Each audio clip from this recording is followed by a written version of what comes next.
Hey, how's it going, my friends? Welcome back to the Forgotten Playthrough. See, I didn't forget about this playthrough, did I? Yes, it's been a week since the last episode, but that's because I've been on a little bit of a tiny break away with my parents. I am more than ready to get right back into this thing, my friends. In the last episode, of course, we got ourselves not only the Blood Rain Bow, but also the Vampire Frog Staff, both from the same zombie merman in a blood moon, which is pretty darn lucky, I would say. So today, my friends, what we're going to be hopefully doing is taking on, and hopefully defeating, the Eater of Worlds. That is right, my friends. We need to head on over to the left-hand side of the world, explore the corruption in all of its evil splendor, and see if we can't go ahead and take down the boss that resides there. Oh, no way, the traveling merchant has just arrived. Ooh. Hey there, Butski. What you got for me today? It's another katana. Of course it is. Unfortunately, my friends, I'm still unable to purchase an ice pylon or snow pylon, whatever you want to call it. I believe what we need to have is the mechanic and the goblin tinkerer. I'm pretty sure that's the ideal combo for this particular biome. But alternatively, I'm pretty sure you could do the whole arms dealer nurse trick, and that would still allow us to get a snow pylon. So in addition to the Eater of Worlds, I'm thinking maybe we try and get an arms dealer to spawn in. But then again, we might not be able to do that on account of us not having any spare NPC houses, right? I wonder if we could explore the Sky Islands and try to convert them into temporary NPC houses. And then, yeah, we could get some more NPCs to spawn in, right?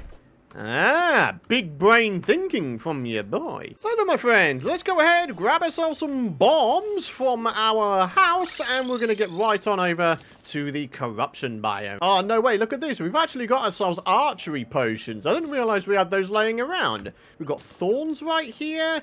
Gravitation will be useful later down the line, depending on how the Eater of Worlds fight goes. So as we make our way over to the corruption biome, I do, of course, want to say an enormous thank you for all of your lovely support throughout the series, my friends. I truly do appreciate all the support in the form of the likes and the comments and all that kind of beautiful stuff. Of course, my friends, if you want to continue supporting this series and you enjoy these episodes here, then do be sure, of course, to head down below the video and spend a second to drop a like. Consider subscribing if you're new around here and you don't want to miss out on my future content. And of course, if you do want to go on further with your support, use code Python when ordering any of my Apex Gaming PCs for 5% off, or for a whopping 15% off if you decide to order some Terraria merch from Terraria.shop. So then, for the first time, we're finally... What the... Eh? What the heck is this? What kind of terrain generation is this? There's just a weird mini floating island. Okay, that's an interesting one. But yeah, here we are for the first time in this series, finally exploring the corruption biome. One of the things I will do is I will go ahead and pick up as many vile mushrooms as we possibly can. Because yeah, if things go south with the Eater of Worlds fight, then perhaps we could just summon in another one. There we are. Lots of vile mushrooms. And there we have it, my friends. We are now on the left-hand side ocean. I confess, I thought this would already be overtaken by the corruption, but it hasn't. But I don't think it's going to be a great deal of time before that does happen. Alrighty, so we're going to zoom on out here, my friends, and we are going to make our way down. That is right. Ideally without us killing ourselves, because that would be rather embarrassing now, wouldn't it? Here we are. Alright. Now we are tasked with trying to get down to some of those shadow orbs. We always get a musket on our first one, right? So that means we might be able to get the arms dealer to move in as soon as we explore and convert the Sky Island houses into actual houses. Alright, here we go, my friends. There it is. The musket. The question is, what are we going to get out of the second shadow orb? Might we get a Vile Thorn? Might we get, oh, I don't know, a Band of Star Power? Those would be nice to have. Oh, no way! Ancient Shadow Helmet! Comes with increased crit chance. So I've just realized something, ladies and gentlemen. I've been going ahead and doing the whole platforming things over, and I'm already realizing something. I can't use the Blood Rain Bow down here. Oh dear, oh dear. So, somehow, we're going to need to try to lure the Eater of Worlds up to the surface. It's only at the surface where we might actually stand a chance with the Blood Rain Bow. Alright, second orb, and this one has it's a Vile Thorn! Unfortunately, though, I've used it a lot in the past. We're not allowed to use it in this Let's Play, unfortunately. No way! We have 2 out of 3 bits of the Ancient Shadow armor now. What the heck? This is some good RNG we've got so far, my friends. This is a rarity. Alrighty, so here's what I'm thinking. I've got a fairly alright amount of rotten chunks, and I'm pretty sure we've got enough vile mushrooms to actually create ourselves an Eater of Worlds summoner. So that, my friends, is exactly what we're going to go ahead and do. But, first of all, we're going to try and make ourselves a rudimentary arena at the surface of the corruption. So, bear with me. I'm going to get this thing done. Alrighty, my friends. So, here we are at the surface of the corruption, and we're just finishing this arena off here. And then we should be pretty much good to go in terms of getting back to base, making the summoner, and then being on our merry way. Although, then again, the summoner is made out of demon altar, isn't it? So, actually, if I was to get myself some sand and then get myself, oh, I don't know, a furnace. Maybe I can make the glass bottle. Maybe I could do everything here. Maybe I don't need to go back to base, you know?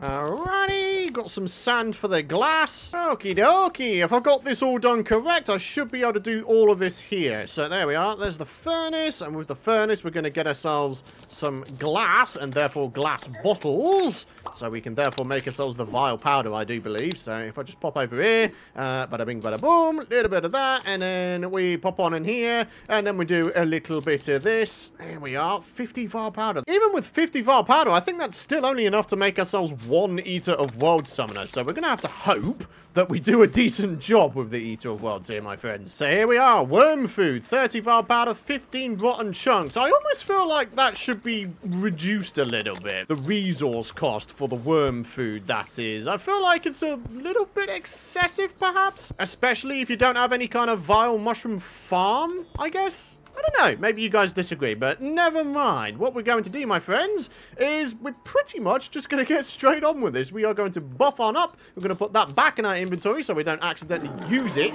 And ladies and gentlemen, here we are with the Blood Rainbow. Oh, snappers. Oh, yeah, that's right. I forgot. The Vile Spit. Yeah, this is where things are going to get interesting, my friends. If I could, like, be able to get away, that'd be great. I'm failing massively here. Hang on a minute. Can I just have a second? I am absolutely failing massively. Like, beyond massively. This arena is in no way big enough. I'm dead. I'm actually dead. I can't believe that. I can't believe I didn't do that. I mean, don't get me wrong, the blood bow was doing an insane amount of damage, and it is a very, very great weapon, but holy crap. I thought this arena might have been big enough. It was not. I think what we need to do, I think the trick is having higher up platforms. That was our downfall there, wasn't it, ladies and gentlemen? If we had higher up platforms, I probably would have had a slightly higher amount of time to react and therefore be able to dodge the attacks, especially the Vile Spit, you know? Wow, I'm disappointed in myself. Right, so Vile Thorn, we're not using that, so we're going to sell it. We now don't have enough resources to make ourselves another summoner. Which, I mean, to say is unfortunate is understatement of the century because we don't have any other vile mushrooms, not unless some have spawned in since I have been messing around with making this arena. I should have spent more time making a decent arena. It's as simple as that. Ah, the music's just changed. Oh, slime is falling from the sky. Ah, well, as if we need a slime rain event. So then, my friends, I know there's a slime rain event going on, but honestly, I don't care about it. So what I'm going to do is do something I do care about. I am going to go up into the skies, my friends. I am, of course, looking for some sky islands. If we could potentially find ourselves 1, 2, maybe 3 of them, that would be absolutely beautiful. We might be able to get ourselves some new weaponry.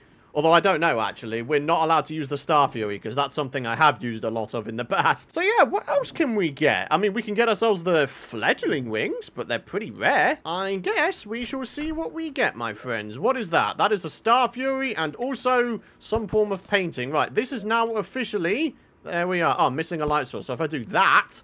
There we are. Housing is suitable. Love to see it. Right, we can have one more NPC spawn in. Oh, Sky Lake. Very handy dandy. All right, left-hand side of the world explored. Time to go up to the right-hand side. Hey, the arms dealer has arrived. Excellent. Wait, you know what that means? Since we have an event going on, I'm pretty sure that means that the NPCs will indeed spawn inside of their houses. So if I was to pop on over to the snow biome and relocate the arms dealer next to the nurse, we might, just might, be able to finally purchase for ourselves the snow pylon. Hey, right above the ice fortress is actually another NPC house. Well, an NPC house in the making. Look at that. We've got ourselves the Lucky Horseshoe. That's actually kind of cool. Right, let's just make sure that's all good. Yep, housing is suitable. Excellent. All right, so real quick, if I was to do a little bit of that, and then I go away, the golden NPC combo, do we have it? Yes, we do. Hey, we finally have a connection to the snow biome. And we've just had the Dryad move in as well. Sweet. All right, time for another graph potion. Time to find ourselves potentially the third and final Sky Island. I'm pretty sure you normally get 3 normal Sky Islands on a small world. Hey, would you look at that? There we are. The nice round number 3. What do we got in this one? It's a shiny red balloon. Hey, that's not too bad. And there we have it, another NPC house. Sweet. Okie dokie. My friendos, we are just about done with the Sky Islands. Very cool, very cool. Yes, we didn't get the fledgling wings, but oh well. I mean, we still got ourselves the horseshoe. We still got the shiny red balloon. We might be able to do some cool combining of accessories later down the line. Once we have a goblin tinkerer, of course. Go on. Give us a slime staff. Oh, you son of a gun. One of these days, my friends. One of these days, we will get a slime staff from a pinky. And on that day, I will be the happiest guy in the entire world. Demolitionist. Nice. Oh, and here he comes. Alright, well, let's give the Blood Rainbow a bit of a go against King Slime, I guess. I mean, this should be relatively easy. I mean, if I fail this fight, then I've literally got to retire from Terraria entirely. And in fact, from YouTube entirely. Yeah. This is what the Blood Rainbow was made for, my friends. Look at this. As long as you got direct sky access, this thing is rather gnarly. I mean, what else can I say? Nice little weapon, eh? I know, my friends. I know. This is going to be painful to watch, but, yeah, it has to go bye-bye. I'm sorry. I've used this thing a lot in the past, and thus, we're not allowed to use it in this playthrough. And, of course, we're not allowed to use the Zenith, which is what this thing makes eventually. So, yeah. Bye-bye, Star Fury. Unfortunately, we're also not allowed to use the musket because I've used that, again, plenty in the past. Alrighty, my friends. So it's time to get back to the Eater of Worlds. And I'm kind of hoping that maybe there's a vile mushroom or two that's maybe spawned over there since I've been back here defeating slimes. This time, however, we're going to do it right. We're going to make sure we take our Bast statue with us. 5 defense could be the difference between life and death, of course. Oh, if only I had a life crystal. Then I'd be able to make myself a heart lantern as well. Ah, alright, never mind. I wonder, wooden arrows, fallen stars, jester arrows. Can we even use jester arrows with a blood rainbow? Oh, no. Well, that's kind of a waste, isn't it? That is unfortunate, but to be fair, I think that might have made the blood rainbow a little bit overpowered if you were able to use Jester's arrows with it. So, yeah, I'm actually in support of not having Jester's arrows be used with them. Oh, scale mail. Oh, it's a duplicate of what we've already got. If that was the leggings, I actually would have been so chuffed to bits. We would have literally gotten ourselves the shadow armor for free. I do remember doing that on one of my previous Let's Plays as well, getting the full set of Ancient Shadow Armor. It's a pretty interesting goal to go for, but it's one of those ones that relies quite heavily on RNG, so it might take you an hour, it might take you 7 million years. Alrighty, my friends, so we are going to go nice and high up here. Not just up to this layer, but I'm thinking not even this layer, but maybe this layer up here. Yeah. Oh, interesting. The deathweed is now blooming. Is that because we got a full moon or a new moon? Oh, never mind. We could only pick up that one bit. But guys, check it out. We've actually got a goblin army coming in. And that's actually pretty useful, because then we'd be able to get the Goblin Tinker to spawn in. Once we have ourselves some more NPC houses, that is. Pretty sure we now have all of the NPC houses in use. Goblin army has arrived, eh? So once we get back to base, we are going to be absolutely inundated with pesky goblins. Alright, so in other news, unfortunately, we don't have any more vile mushrooms, so that means we're going to have to do something incredibly dangerous. We're going to have to try to lure the Eater of Worlds up to the surface and thus to our arena. That is how we have the best possible chance to do this thing. There's absolutely no way I'm going to be able to do it down here. It has to be at the surface. Oh man, that is going to be beyond difficult. Oh, I'm not looking forward to this. There's only really one thing I can think of doing here, my friends, and I'm sure you know what it is. We're going to bomb the heck out of this, and we're going to try to get out of here very, very, very fast. There we are. Eater of Worlds. Oh, he's right there. Okay, come on. Come on.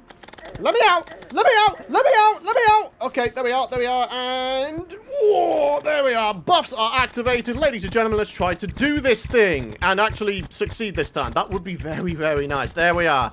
We try our best to keep... I'm already massively failing. We do our best to try and keep the guy below us here. We try and keep him below us. And we might have the best chance, he says, as he completely fails to dodge all the projectiles. There are many, many projectiles, and they're very, very hard to dodge. Okay, no, this guy's actually with me here. Okay, kind of using the immunity frames to my advantage there. Oh my word, there's so much vile spit around here, it's actually kind of ridiculous. And I keep dodging into them. I hate it. Oh, the Shield of Cthulhu. It's very, very annoying sometimes, but equally, it's very, very useful. You know, it's the best of both worlds, isn't it? But I tell you something, my friends, having a nice high-up platform, it's like night and day for our success rate here, isn't it? Yeah, this is way the heck easier. Look at it. We've gotten ourselves into a bit of a rhythm here now, my friends. We do a little bit of sort of side-to-side action. And we're absolutely wrecking shop as a result. Heck yeah. 4,000 total have to take down. Yeah. I'm pretty darn sure we'll have it this time, my friends. If we don't have it this time, I'd be genuinely surprised. Come on now. Lots of little guys around now. Okay. I mean, it's not impossible to think that we might still die, but I'd like to hope that we don't. So, come on. We're getting there. Getting there slowly but surely. Just under 1,000 total health, but quite a lot of different wormies around here. Come on. Come on now. We've got this guy. Okay, he's done and dusted. That guy's done and dusted. Ladies and gentlemen, any second now, we might just have this in the bag. Heck yeah. All right, that's that guy. And ladies and gentlemen, there we have it. And we even got the Master Mode drop first time rolling. Hey! I mean, come on. That kind of epic RNG has got to deserve a like beneath the video, eh? That's not bad. We got ourselves the Writhing Remains. So, with that done and dusted, we are going to quickly pick up all of the various bits and bobs that are around here. And that'll just about do it, I think. I mean, once we get back to base, we will have a goblin army rolling on in, but I'm thinking we save that for the next episode, alright? So there we are, my friends, the Eater of Worlds with forgotten weaponry. Weaponry I've either never used before or very, very rarely used. This Blood Rain bow is rather marvelous. I'm sure you guys would agree, eh? It's really quite good. It's like a pre-hard mode Daedalus Storm bow, isn't it? I love it. I'm genuinely a big, big fan of this weapon. So then, my friends, I want to thank you for watching. If you guys have enjoyed today's episode, and of course you're excited to see more, do be sure to head down beneath the video and spend a second to drop a like. I'd really appreciate it, my friends. It really does help support the channel, myself, and the video massively. Hit the subscribe button if you don't want to miss out on my future content. And yeah, next episode we'll have plenty of stuff going on. The Goblin Army, maybe a meteorite striking our world and us mining it up to get ourselves another forgotten set of weapons. I'm sure you guys might know what I'm referring to. If you don't, then look out for the next episode. But yeah, my friends, thanks for watching. Thanks for all of your wonderful support. And I will see you guys in the next episode. Bye-bye.